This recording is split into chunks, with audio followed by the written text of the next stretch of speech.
What is a sinus lift? Many of you who are dealing with a decision to make as far as getting an implant done in the upper molar area will be faced with this decision to make. A sinus lift is a procedure that is done in order for us to place a longer implant in the area.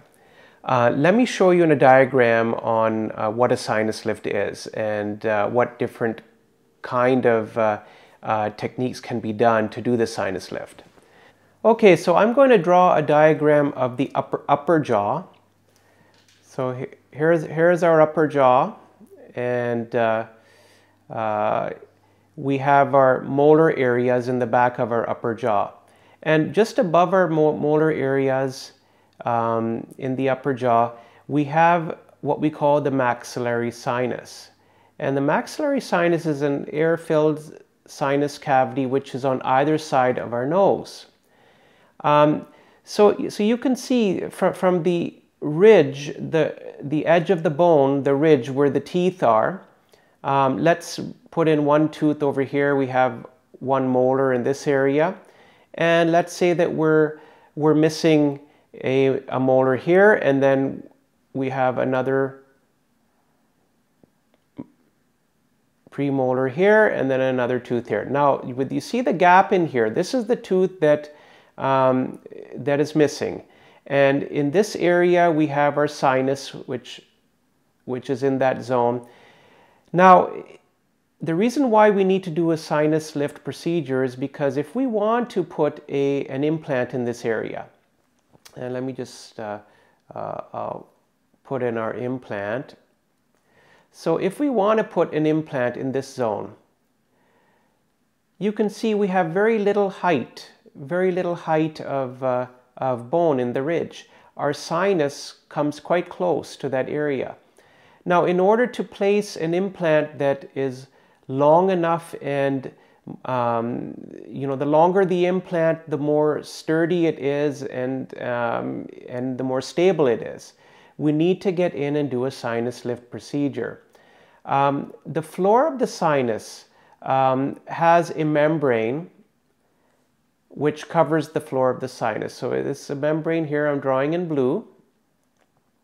And this membrane protects the floor of the sinus, and it's above this floor where our air, it's all open space or an air-filled cavity.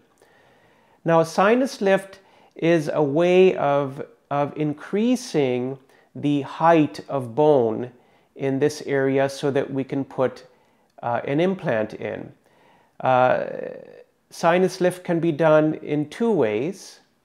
The first way, one can enter from the side.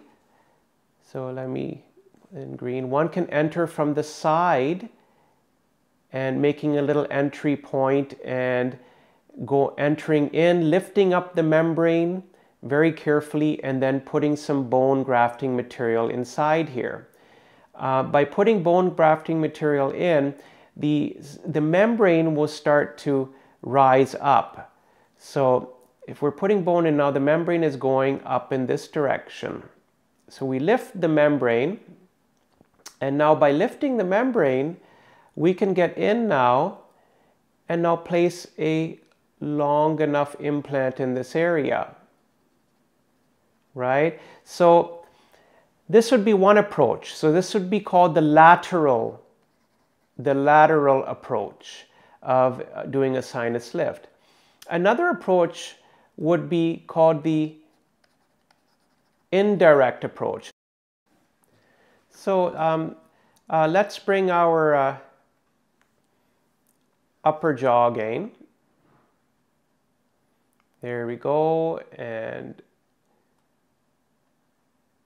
there's our sinus, and we have our last molar and that tooth, and then there's a missing tooth. Now, an indirect approach, we would make our entry from where the implant is going to go, and that would basically be from where the tooth is going to be. So we make a little entry point and we enter, we tunnel our way in, and we tunnel our way in very carefully just to when we're just shy of hitting the floor of the sinus.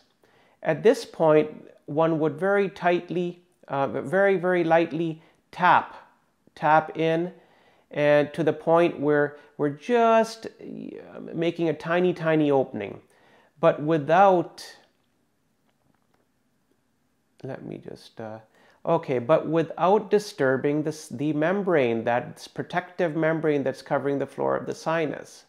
So we would lightly tap in, and then from this point, we would start placing the bone grafting material. So basically the bone then would be put in from this point and very gently pushed or condensed into this area.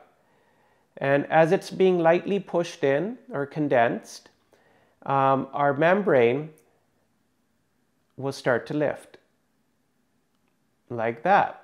And as it starts lifting and more bone starts to go in with the bone graft, then we'll come to the point where it's going to lift higher, and we'll have enough height for us to now place a longer implant. So this would be an indirect approach. Two ways of doing a sinus lift. Either we go from the lateral or the indirect. The lateral approach is a little more involved, where you have to go from the upper side of your teeth, whereas the indirect would be probably the least invasive approach, where you would go directly into the point where that implant is going to go in order to do your sinus lift procedure.